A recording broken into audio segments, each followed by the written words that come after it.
You cannot tell the story of Kenya's coast without talking about Fort Jesus, the imposing landmark located along the coastline, near Old Town. It was built by the Portuguese towards the end of the 16th century at the southern edge of the town of Mombasa, over a spur of coral rock. The Portuguese kept it under their control for 1 century.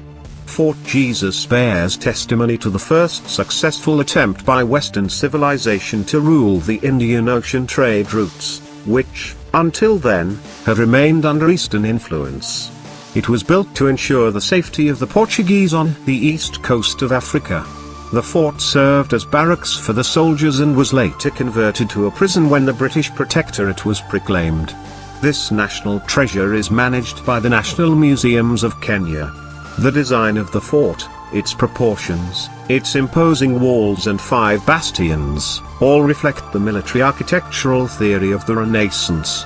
You could say that this World Heritage Site is one of the most outstanding and well-preserved examples of 16th century Portuguese military fortification. The architecture of the fort resembles a rough outline of a person lying on his back, his head facing the sea. The Oman House, the living quarters of the Sultan who governed the East African coast, still stands in the fort.